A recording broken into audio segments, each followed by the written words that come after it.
Moi, je suis assez stupéfaite de la solidarité qui peut se créer autour de ces difficultés-là d'avoir un enfant.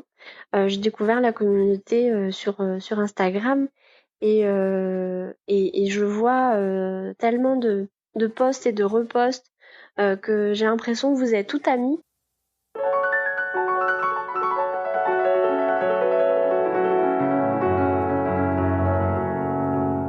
Bonjour à toutes et à tous et bienvenue dans ce tout nouvel épisode de Alors c'est pour bientôt, le podcast qui donne la parole à celles et ceux qui galèrent pour faire un bébé. Moi c'est Anne Fleur, je vous parle depuis Boston et je suis la créatrice de ce podcast, je suis moi-même passée en parcours de PMA et aujourd'hui j'ai le plaisir d'accueillir Flo. Flo nous parle de la région de Brest et le parcours de Flo est un peu différent des parcours qu'on a l'habitude d'entendre sur ce podcast puisque Flo est à l'aube de son parcours de PMA. En janvier dernier, après 2 ans d'essais infructueux avec son copain, elle décide de consulter son gynéco. Après une multitude de tests chez elle comme chez son chéri, le verdict tombe et malheureusement, son copain souffre de tératospermie. Dans l'épisode d'aujourd'hui, Flo nous raconte ses doutes, ses peurs les plus profondes quant au début, au commencement de ce protocole, quant à la solidité de son couple face à cette nouvelle épreuve. Elle nous parle aussi de culpabilité au sein du couple. Comment finalement gérer le fait que c'est la femme qui va devoir subir tous ces traitements alors que ce n'est pas elle qui est infertile biologiquement. Et souvenez-vous, c'était pas forcément il y a si longtemps, mais on est toutes passées par là. Un épisode qui je pense sera super utile à des futurs pémettes ou des futurs couples en début de parcours, mais aussi à nous toutes qui sommes passées par là, se souvenir un petit peu d'où on est parti. Je ne vous en dis pas plus et je vous laisse avec ma conversation avec Flo. Bonne écoute.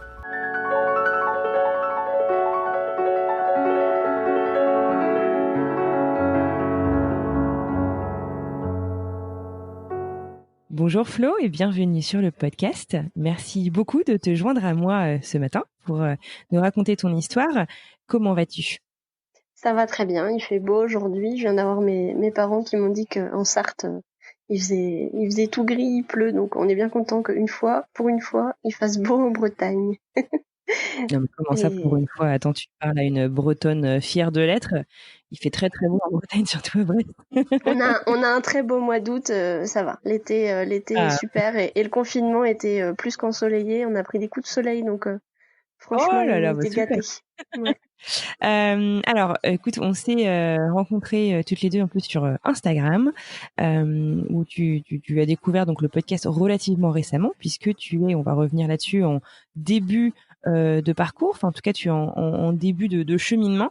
Est-ce que tu peux te présenter, me dire un petit peu, voilà, je sais pas, qui tu es Du coup, je m'appelle Flo, j'habite à côté de Brest. J'ai suivi mon copain en fait pour arriver à Brest. Je suis originaire des Côtes-d'Armor et j'ai fait mes études plutôt du côté de Rennes. J'ai un master de prof, donc je suis prof à Brest.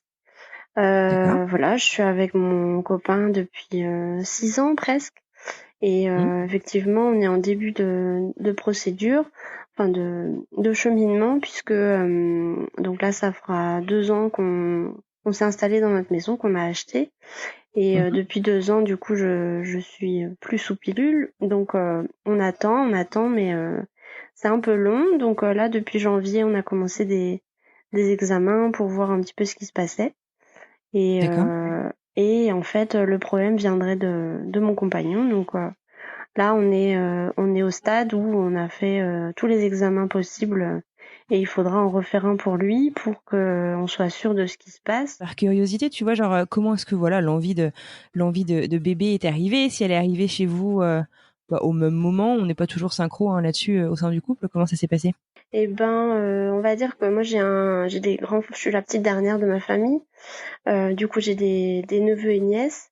Et puis en voyant mes copines tomber enceintes, en côtoyant aussi mes neveux et nièces, du coup j'avais cette envie qui commençait à monter en moi. Certainement que c'est quelque chose que j'avais avant lui. Mais en fait quand je suis partie 1 an à l'étranger il y a 2 ans. Je suis revenue du coup en juillet 2017. Donc ça va faire 3 ans en fait. Et pendant toute l'année où j'étais à l'étranger, c'est vrai qu'on parlait beaucoup de ça. Le fait que d'être éloigné, ça nous a presque rapprochés là-dessus. On était persuadés qu'on était vraiment très très amoureux et fait pour être ensemble. Et du coup, on a cheminé ce projet chacun de notre côté. Bon, Mhm. lui, il est, il est issu de parents divorcés. Il a une petite sœur, mais avec qui il est pas super proche. Et Mhm. il a pas de neveu nièce. Il a pas énormément d'enfants autour de lui. Mais on a un couple d'amis qui a eu un bébé il y a 1 an et demi.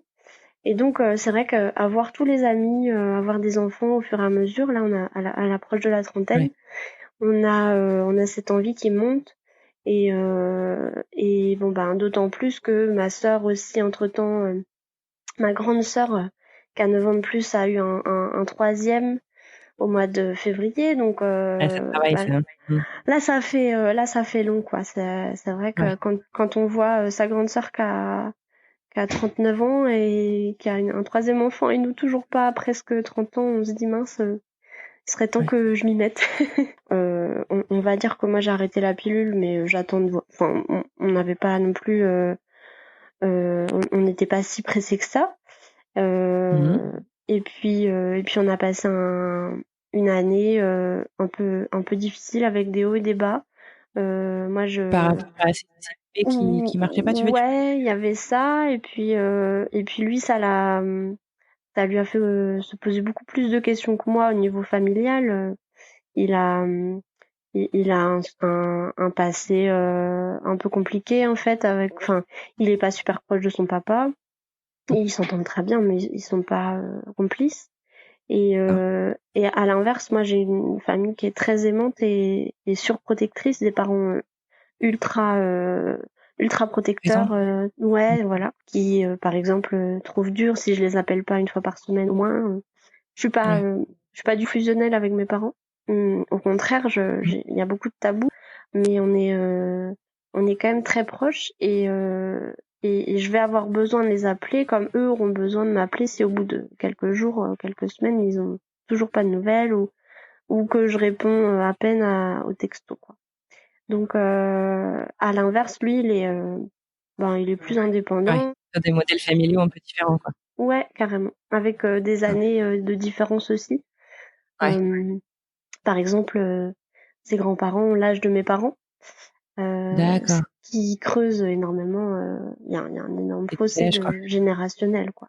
Bien sûr. Et donc moi j'ai vachement sympathisé avec des amis de ses parents Mhm. qui ont donc une cinquantaine d'années, alors que du côté de mes parents ils ont tous 70 et plus, donc c'est pas du tout la même génération, c'est pas du tout la même mentalité.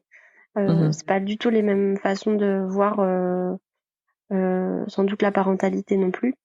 Ouais.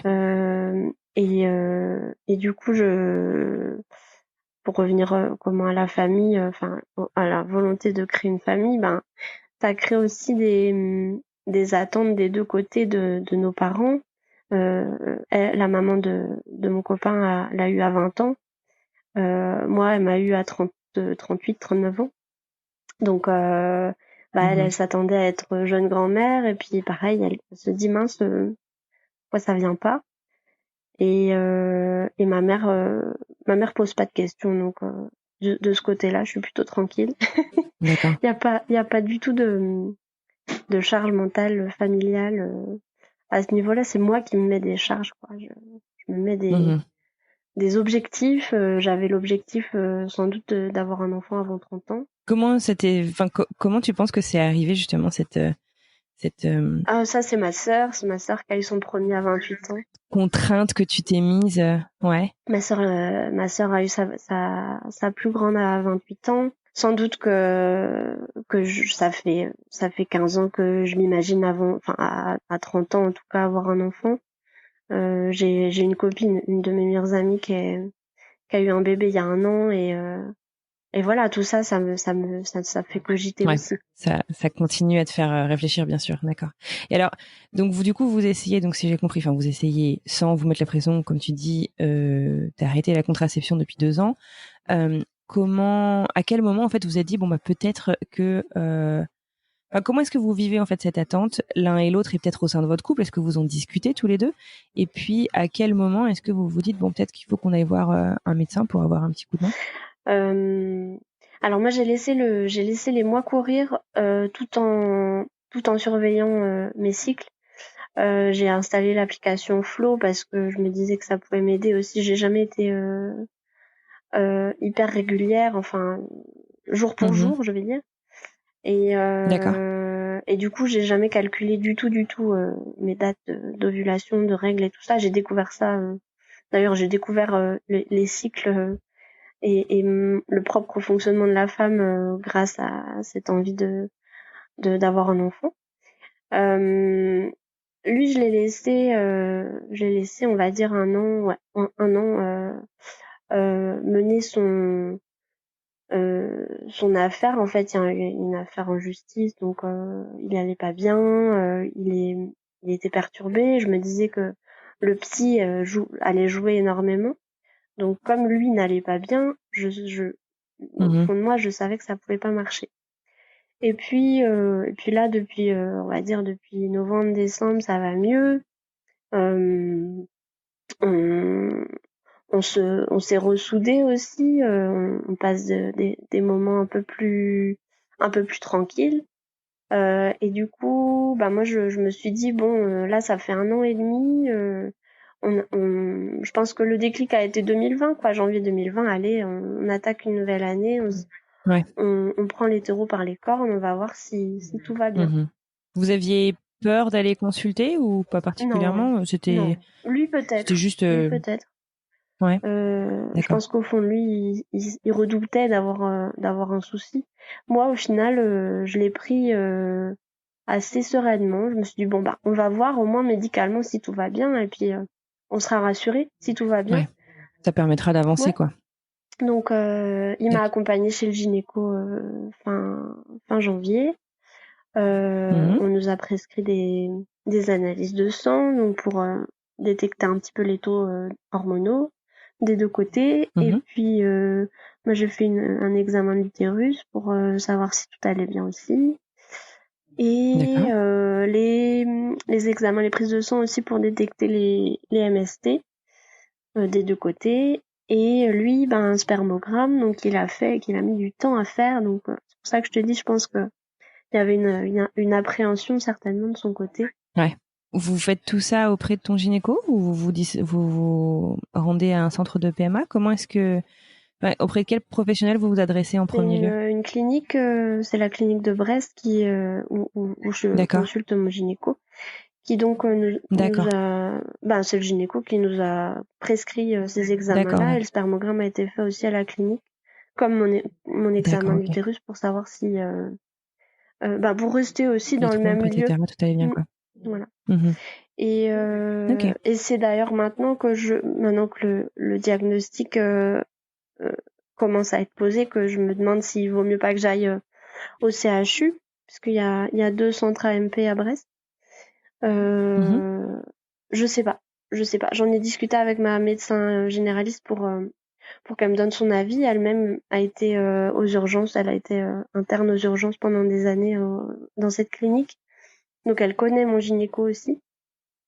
Et elle m'a dit que c'était une question de feeling. Elle m'a dit vous allez voir, vous allez prendre rendez-vous déjà pour vous allez faire un premier rendez-vous avec un médecin au centre AMP ou à la clinique sans doute, et puis si ça passe pas, vous changez, c'est pas un souci. Il faut vraiment être dans un état d'esprit serein, il faut faire confiance aux professionnels qui nous accompagnent. Donc c'est vrai que sur ça je vais me faire confiance, on verra si la tête du médecin du spécialiste nous revient pas, on changera, on verra bien ce que ça donne, en sachant qu'ils ont à peu près les mêmes taux de réussite. Donc le CHU a un peu des meilleurs taux. En fait, c'est grâce à ton podcast que j'ai découvert le le centre du CHU, puisque C'est vrai.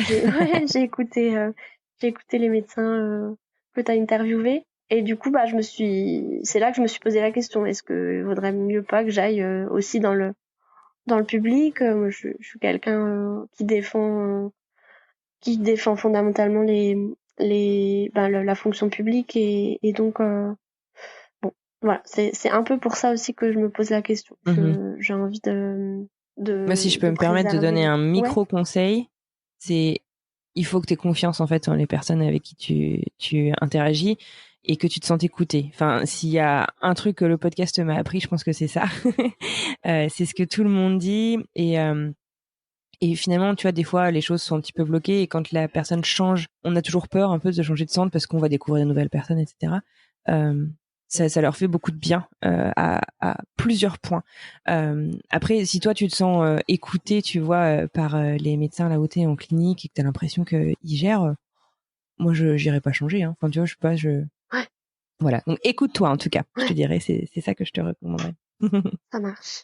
Alors donc du coup, donc toi, tous les examens reviennent nickel de ton côté, c'est ça? Ouais.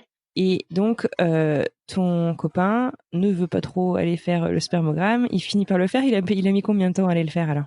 En fait, on va dire qu'il y a eu le confinement au milieu et que du coup, ça Ouais, a aussi retardé. ça ralentit, Moi, bien sûr. j'ai fait mon examen de l'utérus. J'arrive pas à trouver le mot. Je bafouille. Voilà. L'hystérosalpingographie. Je bafouille à chaque fois. Je l'ai fait juste avant le confinement, la semaine début mars. D'accord. Et j'ai eu les résultats dans la foulée assez rapidement. Et, Mhm. et lui devait le faire en sachant qu'il a fait ses prises de sang immédiatement après le gynéco. Donc il a quand même mis un bon mois et demi avant de se mettre en marche, de prendre rendez-vous pour faire le spermogramme. Donc je pense qu'il y avait quand même une appréhension. Donc après Mhm. ça, il y a eu le confinement. Ça veut dire qu'on n'a pas du tout voulu aller à l'hôpital pour un examen qui en soi n'est pas urgent. Mhm. Avant le mois de juin. Donc en juin, D'accord. il a fallu que je lui en reparle pour le convaincre de le faire rapidement. Enfin, voilà, avant l'été pour qu'on soit aussi fixé et que ça avance quoi, parce que moi ça me travaillait quand même. Et en fait, il a pris rendez-vous. En fait, il était en arrêt maladie lui-même. Il a une hernie discale et donc du coup il pouvait pas trop bouger de toute façon en février. Il était vraiment coincé D'accord. et tout. Donc il y avait des circonstances Circonstances atténuantes. atténuantes. Donc il a repris le travail début juillet au 1er juillet et pour te Mhm. dire, il a fait l'examen le 30 juin. Vraiment Ah oui, d'accord, juste ok. avant de prendre le travail. Alors les résultats, ça met combien de temps à avoir les résultats d'un spermogramme? Une dizaine de jours. Ouais, quand même. Moi, je suis partie à Lyon la première semaine des vacances scolaires, donc la semaine du 6 juillet, et il a dû les avoir le 8 juillet. Donc ouais, une dizaine de D'accord. jours. Et Ok. il les a reçus par mail avec un code personnel et tout ça, qu'il m'a pas Mhm. transmis. Donc il m'a dit qu'il avait les résultats, mais je lui ai pas posé 10 000 questions. On s'est dit bon, on en reparlera quand je rentrerai. Je suis rentrée le D'accord. dimanche. Et je lui ai reposé la question. Il m'a pas tout de suite montré non plus le résultat parce que il savait que c'était enfin que c'était pas très bon. Et finalement, il m'a donné le code. Il m'a en fait transféré le mail, donc j'ai pu aller voir Mhm. moi-même.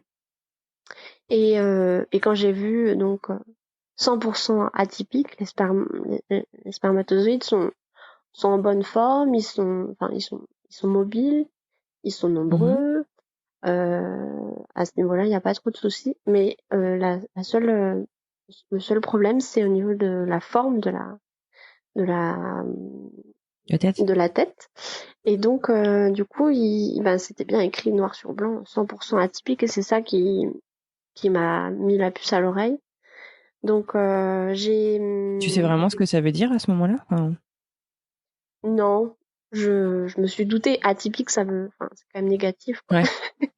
Mhm. Ouais, ouais, c'est Mais ça, mais tu sais pas forcément. D'accord. j'ai pas compris tout de suite, donc j'ai pris rendez-vous assez vite, dès le lendemain avec mon gynéco.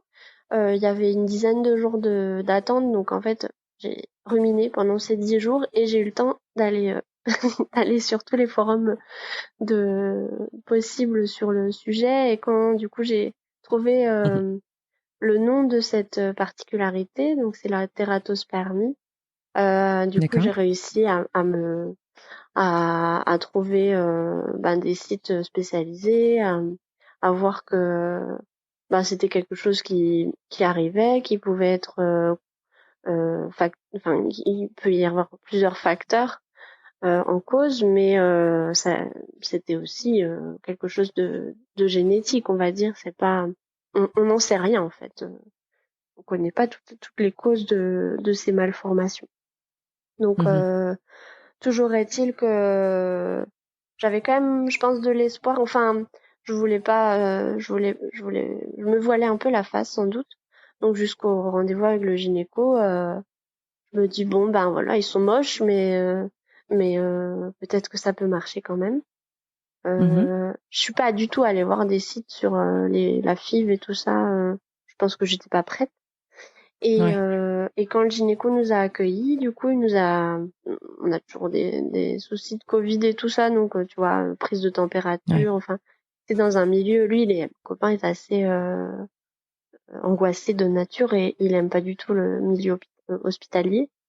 Donc, du coup, ça l'a pas mis dans une position très confortable dès le départ. Bon, on a passé les 5 premières minutes à se demander si ça allait, si avec le Covid, il y avait pas eu de soucis et tout ça. Et il est plutôt à l'aise et plutôt rassurant, ce gynéco. Donc, du coup, je me sens bien avec lui. Ouais. Ok. Il a ensuite pris tous les examens qu'il avait. Il avait plein de trucs dans son dossier, dont des résultats d'examen que j'avais fait il y a longtemps et qui m'avait toujours pas donné. Donc du coup, on a fait le bilan général. On a refait un point sur mon bilan avant d'attaquer le bilan de mon copain pour arriver au plus difficile à la fin. Et donc du coup, il nous a tout de suite parlé de FIV, et même, je vais dire de FIV XI parce que du coup, il y a quand même 100% d'atypique, donc on sait pas trop si on pourra faire une insémination classique. Enfin, Mhm. en fait, il voulait pas trop se positionner, ce gynéco. Ouais. Il est pas spécialiste et il se sent pas capable de nous conseiller, de bien nous conseiller. Donc, il nous a tout de suite donné le nom d'un confrère. Et il nous a aussi conseillé de faire un deuxième spermogramme pour être sûr du résultat. Ouais. Mhm. En sachant que pour lui, la génétique n'est pas encore au point et que, enfin, la biologie, je veux dire, recèle encore des mystères. Et du coup, il voulait pas se lancer sur des pistes, sur les causes, sur les traitements possibles, enfin sur les façons de faire un enfant, si c'était possible de faire un enfant quand même naturellement, même avec autant de spermatozoïdes atypiques. Donc, Ouais. il nous a en fait un panel de tout ce qui pouvait exister en procédure AMP pour Mhm. pour qu'on comprenne mieux, qu'on soit informé. Ça a été un flot d'informations assez violent. J'ai pas du tout pleuré Ouais. ni sur place ni Et pendant après? plusieurs jours. Et même j'ai pas pleuré depuis un mois. J'ai pas pleuré comme j'aurais pu le faire. Enfin, je suis assez sensible et je m'attendais à être plus touchée. Je crois que je suis dans une démarche assez sereine parce que je me dis de toute façon il y a des solutions. Enfin, c'est pas si Ouais. grave quoi. On peut maintenant faire des enfants autrement et c'est comme ça. Ce qui est plus difficile à accepter, c'est de penser que en fait c'est des choses quand même, enfin c'est quelque chose qui a pu être aggravé par des consommations d'alcool, de drogue que j'ai pas eu. Le problème vient de lui, mais ça a été aussi aggravé par ses consommations et Donc d'un côté c'est bien parce que ça nous permet de discuter de ça, Ouais. de faire le point sur sur ses habitudes qu'il a plus en Mhm. fait, parce que du coup il s'est quand même rendu compte avec ses crises d'angoisse que c'était pas bon pour lui. Mhm. Sur l'avenir de notre couple aussi, parce qu'on est assez soudés, mais il y a eu des hauts et des bas depuis 6 ans. Il y a eu des difficultés à cause de ses consommations d'alcool là. Et donc Mhm. je me dis ça se trouve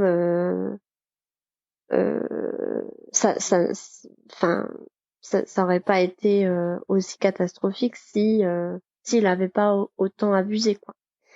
Donc mais de son côté c'est pareil, il se sent coupable pendant les Ouais, 10 c'est ce que jours j'avais demandé, comment il vit tout ça, ouais. assez mal. il Ouais. il rumine beaucoup. Mhm. Moi je rumine aussi, donc on essaye de communiquer le maximum possible. Moi je me force à en parler quand ça va pas. De toute façon il voit très bien quand ça va pas. Mhm. J'ai du mal à dire ce qui va pas tout de suite. Je mets quelques heures parfois à sortir ce qu'il y a dans ce que j'ai dans le ventre. Mais une fois que Ouais. ça sort après, c'est vrai que ça fait du bien de pouvoir tout dire et de pouvoir lui montrer aussi que je lui fais confiance et que je lui dis ça et que ça me fait du mal de lui dire, mais bon, en lui disant, ça nous libère tous les deux, quoi.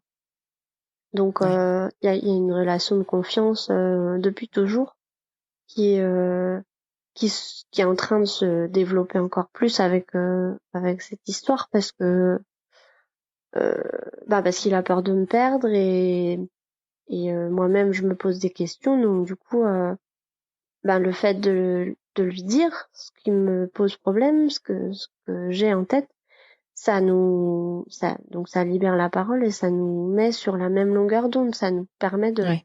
d'aller dans la même direction et de savoir ce que l'autre attend de l'autre aussi, quoi. Et s'il était pas Ça comme nous force à avoir des conversations pas faciles, hein. ouais, s'il était pire que moi, si s'il communiquait encore moins que moi, je pense que ça aurait pas tenu aussi longtemps en fait, parce que on est quelqu'un de d'angoissé tous les deux et on est des personnes qui nous, enfin on se pose 36 000 questions, quoi, de notre côté. Mhm. Et comment le fait de pas en parler, ça nous met dans une position enfin on est encore plus mal en fait, on rumine Ouais. et on se dit bah non, je vais pas l'embêter, je vais pas lui dire ça parce que ça va lui faire du mal, et au final on est encore plus soudés Ça reste après sur avoir ton cœur, bien sûr. ouais. Tu me disais, quand on préparait cet épisode, tu te demandes en fait si vous serez justement assez fort pour affronter un parcours de PMA. Est-ce que tu penses que ça peut remettre en question en fait votre couple? Moi ça me pose question parce que ça lui demande beaucoup d'efforts. Enfin il va devoir par exemple arrêter de fumer, arrêter de enfin en tout cas réduire sa consommation d'alcool. Mhm. Il est loin d'être alcoolique, il est juste Mhm. il a comme une consommation excessive en soirée, on va dire, Mhm. qui le rendent mal, et donc c'est ça qui me posait souci. Donc le fait qu'il fasse des crises d'angoisse après avoir passé des soirées un peu trop alcoolisées, je me disais mais c'est pas possible, il peut pas se contrôler, quoi, il peut pas Ouais, passer une soirée sans alcool, c'est dur. ouais, je comprenais pas. Donc Mhm. il y a 3 ans, quand je suis revenue de l'étranger, j'ai passé un été catastrophique parce que je rentrais chez moi et même si je l'aimais profondément et qu'on s'était dit, qu'on s'était promis de belles choses, le retour à la réalité a été dur. Et puis aussi parce qu'il avait rencontré des nouveaux voisins avec qui il avait vachement sympathisé, et des gens, des amis qui sont aussi fêtards que lui. Et donc, j'étais plus du tout en phase avec lui quand je suis rentrée en Bretagne.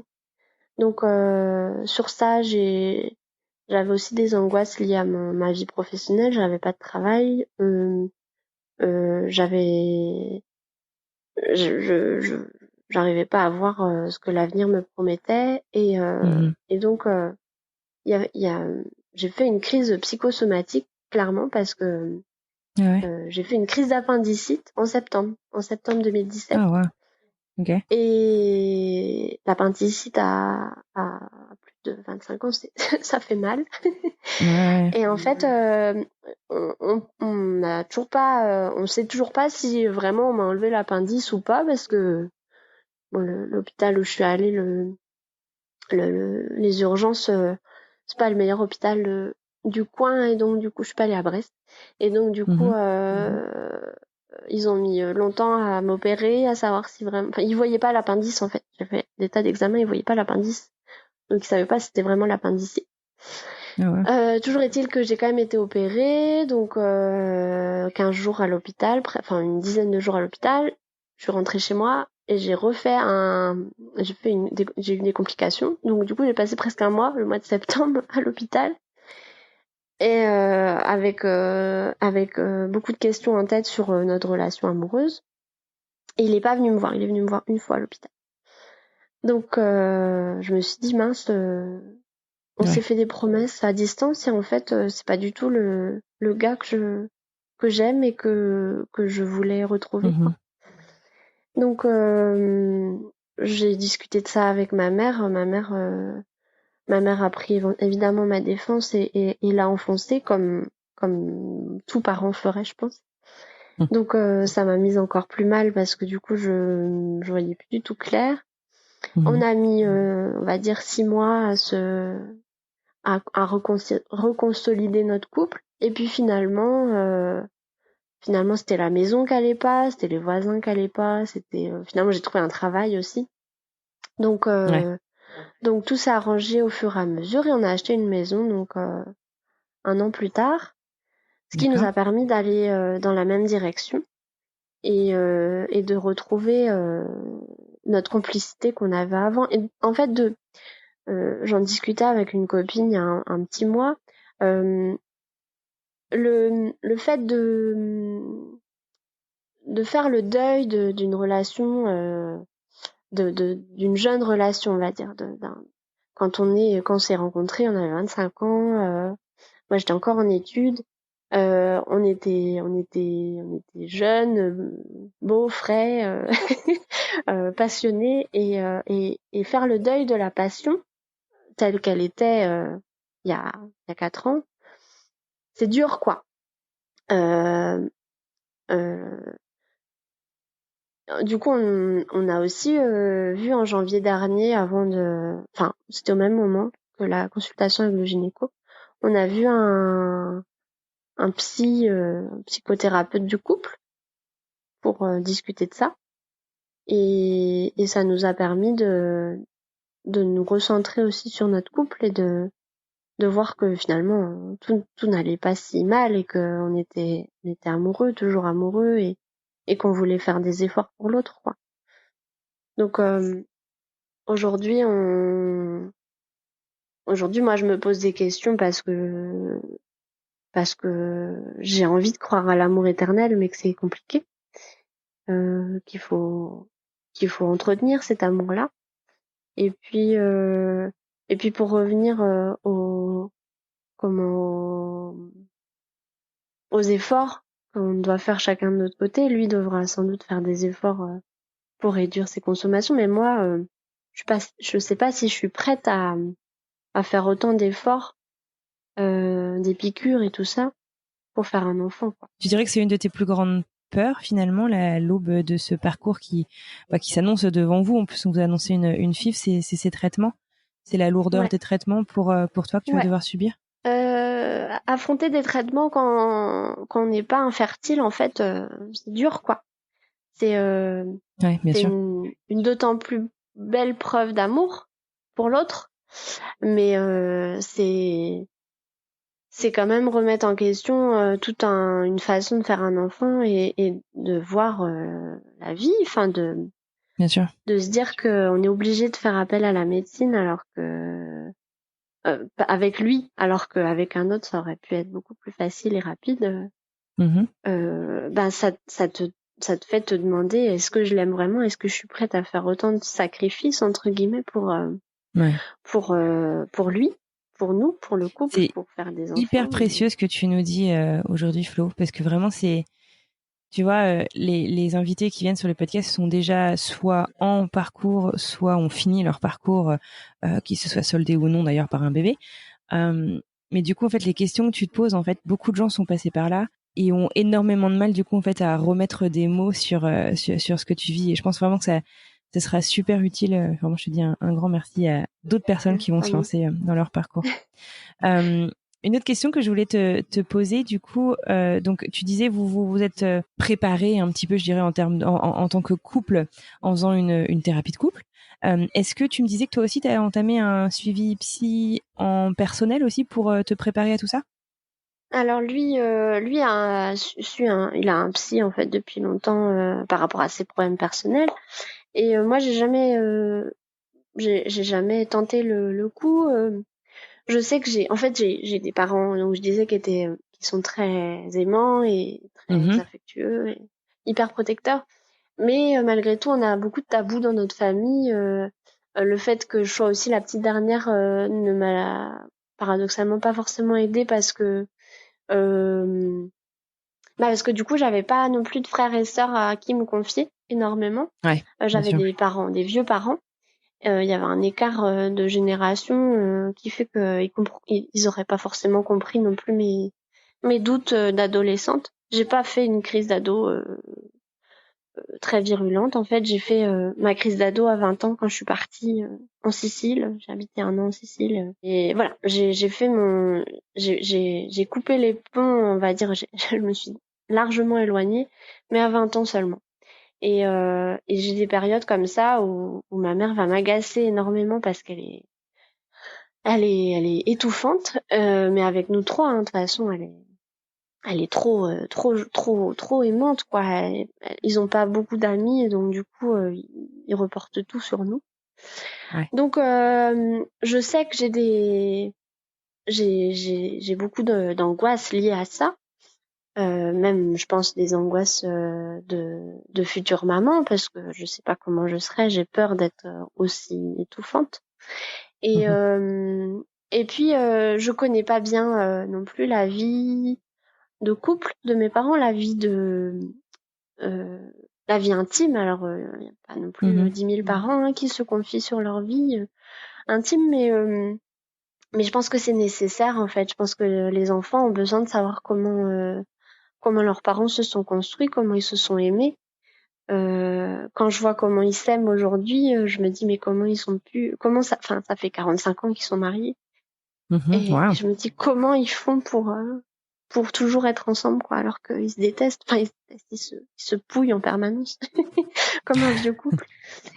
Et donc je sais qu'il faudrait que j'aille voir un psy, mais j'arrive pas à y aller. Et là, du coup, j'ai vu mon médecin généraliste en début de semaine, et du coup, elle m'a prescrit, enfin, elle m'a conseillé un confrère, une confrère ici. Donc, du coup, je vais pouvoir discuter de ça avec quelqu'un de neutre, C'est une super idée. ce qui m'aidera sans doute aussi à faire le point sur ma famille, sur mes envies de grossesse, Ta sur définition du couple aussi, finalement. ouais, voilà, ouais. Euh,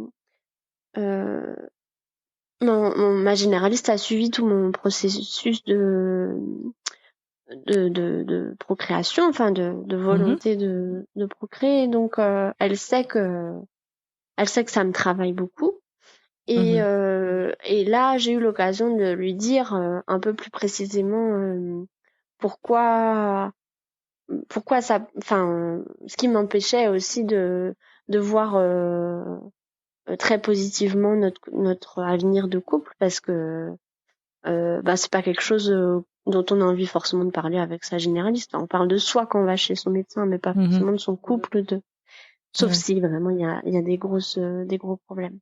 Et donc elle m'a D'accord. dit une psy, ça pourrait aussi vous aider à faire le point sur pourquoi pourquoi vous êtes toujours amoureuse de quelqu'un qui vous fait souffrir au fond, parce que il y a toujours des moments, ça fait 6 ans qu'on est ensemble, ça fait 6 ans qu'il y a des hauts et des bas, euh, plus souvent à cause de lui qu'à cause de moi, quoi. Et Ouais. et donc elle me dit, ça se trouve, vous avez besoin de réparer quelque chose. Il y a quelque chose d'ancré en vous qui fait que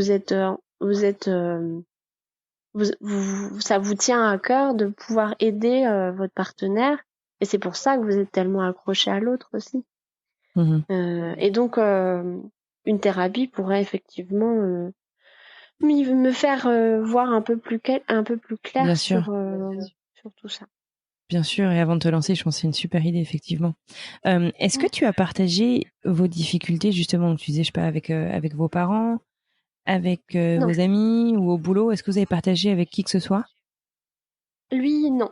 Les difficultés d'ordre général, c'est-à-dire on n'arrive pas à avoir un enfant, ça fait 2 ans qu'on essaye. En gros, enfin, je pense que lui, il présente ça très très largement, enfin, sans rentrer dans les détails, à ses copains. Il en a jamais parlé à sa mère devant moi, donc je sais même pas si sa mère le sait vraiment.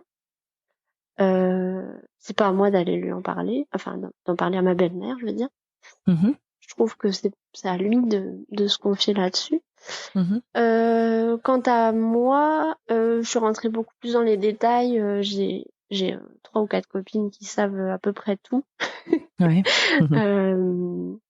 Parce que c'est ma bouée de secours, en fait. Je peux pas me confier à mes parents, j'y arrive pas, je peux pas. J'en ai parlé à mon frère parce que mon frère, donc j'ai un frère et une sœur, mon frère a 50 plus et c'est mon pilier aussi, c'est quelqu'un à qui je ressemble beaucoup et donc ça me tenait à cœur de lui en parler. J'en ai parlé à ma sœur parce que il y a un mois de ça, ça allait, même le confinement a été compliqué en fait avec mon copain, et donc du coup je sais plus, c'était en juin, je suis allée en pleurs chez ma sœur et donc du coup elle savait que ça allait pas trop, donc j'ai tout balancé. Et là pour faire suite à ce dont je lui avais parlé en juin, je lui ai aussi dit qu'il y avait un souci médical et que il faudrait certainement qu'on envisage une fille. Donc j'ai le soutien de mes proches, sauf de mes parents parce que je suis pas encore prête à leur en parler. Je le ferai quand on sera dans une démarche quand tu seras prête, d'AMP, que ce sera concret en fait. Bien Là sûr. pour l'instant c'est pas concret, et lui je pense qu'il aura du mal à en parler. En plus c'est vrai que ça met certainement aussi leur virilité en cause, hein, quand quand le problème d'infertilité vient de l'homme. Ils se disent bon, il y a je peux pas faire d'enfant, je suis presque impuissant finalement, quoi. Il y a cette notion là qui est toute proche, c'est pas facile. Et ils ont certainement plus de mal à en parler. Je sais pas, je me rends pas trop compte. Mais par contre, je sais que ça me posera un problème si il en parle vraiment à personne. T'as besoin qu'il extériorise en dehors de votre couple aussi. Et j'ai envie que le dialogue soit rompu, qu'il y ait du dialogue. Je veux dire que évidemment que tout le monde le sache, c'est pas non plus envisageable, mais que ses parents le sachent, que au moins sa maman soit au courant de ça, et quelques amis, des amis très proches, parce que j'aurais forcément envie d'en parler à des soirées. Enfin, c'est quelque chose qui est tellement qui est fort, qui est important, bien sûr. Ouais, ça peut créer des tabous si lui n'en parle à personne. Donc on verra. Je nous laisse jusqu'à décembre. Ouais, que vous fassiez chacun votre cheminement à votre rythme aussi, bien sûr. Ouais. Pour finir, j'aimerais bien te poser une petite question. Tu sais, il y a énormément de personnes qui viennent donc sur le podcast et puis qui nous parlent de bourdes, tu vois, si je puis dire, de leur entourage, de leur famille, de leurs amis, de leurs collègues, quant à leur parcours pour devenir parents, parcours qui donc est un peu chaotique par essence puisque sinon on se parlerait pas. Du coup, je me demande en fait, est-ce que tu as une idée de là tout de suite, si ta sœur justement t'écoute, si la maman de ton copain écoute ce podcast, de quelle manière est-ce que tu aimerais être soutenue? Est-ce que, je sais pas, c'est des petits messages? Est-ce que c'est des moments? Est-ce que c'est juste qu'on t'écoute? Est-ce que tu as une idée un peu de comment on pourrait t'aider justement dans ces moments-là? En fait, c'est difficile parce que je sais pas si c'est personnel ou pas, mais je ressens des besoins très très forts à certains moments de me confier, de parler, de pleurer et tout ça. Et pendant des jours, je vais avoir aucun besoin d'en parler et au contraire, Mmh. je vais pas vouloir en parler. Et du coup, c'est difficile pour l'autre aussi de savoir, y compris pour dans notre couple en fait, Mmh. de Savoir quand savoir t'es prête. si je suis dans une phase où j'ai envie de parler ou si je suis dans une phase où vraiment il faut pas du tout me parler, il faut me laisser Mmh. tranquille, Je parce crois que que c'est très je suis fréquent. dans une phase de déni quoi. Mmh. Et et du coup, c'est difficile de donner un conseil. Être à l'écoute finalement, Euh, Ouais, montrer qu'on rester est là. rester à l'écoute, rester présente, présente si l'autre a envie de parler. Pas Mmh. poser trop de questions sans doute, mais tenter, enfin lancer des perches quoi sur le fait que c'est compliqué, que ça marche pas, etc. Ouais, comme ça si tu as envie d'en parler, tu peux la saisir facilement. Ouais, pas être trop lourd non plus. Je me souviens d'un couple d'amis, enfin plutôt du côté de mon copain. Et donc j'étais toute seule, c'était une soirée, j'étais toute seule chez eux. Et en fait, je leur ai annoncé que un autre couple allait devenir parent.